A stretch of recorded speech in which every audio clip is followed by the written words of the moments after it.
पारंपरिक में सब हम गीत गाइल एगो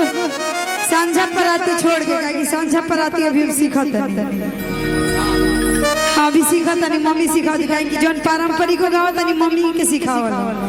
कि हमारा कमरा में सोनिया पहनावे राजा जी काफी ज्यादा इंस्टाग्राम पर वायरल रहे यही में गावल जला कि हमारा चोटिया से कि हमारा चोटिया से लाग गइले छोटो कलमुआ तू बड़ा गइले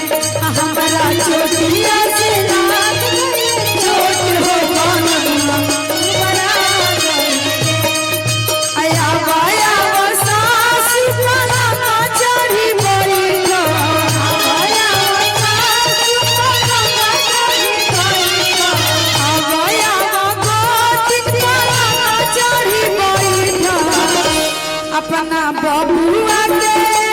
अपना बबुआ के हो लिख दिया हो तू बड़ा गइले अपना बबुआ के हो लिख दिया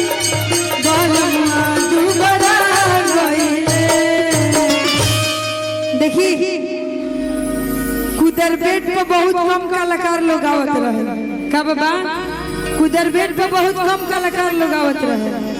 लेकिन कुदर बेटी पर माता बहने जब माड़ो में गावत रहे लोग तो बाराती लोग झुमा देते रहे लोग कतना लोग माथा पटक के भाग जाते रहे कतना खुशी खुशी अपन बुरहाती बारात लेके बढ़िया से दुल्हन के घर लेके जाते रहे लोग। यही में हमने माताएं बहने होने जितना बैठल लोग चाची दीदी जे भी बा सब लोग जाने कि जही पे की करो बेटा रामा जही पे की करो बेटा रामा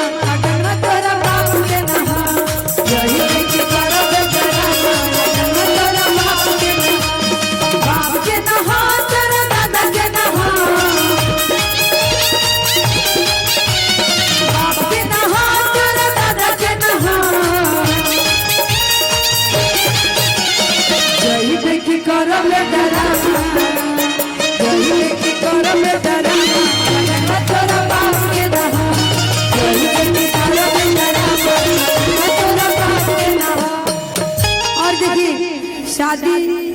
संपन्न हो गई बा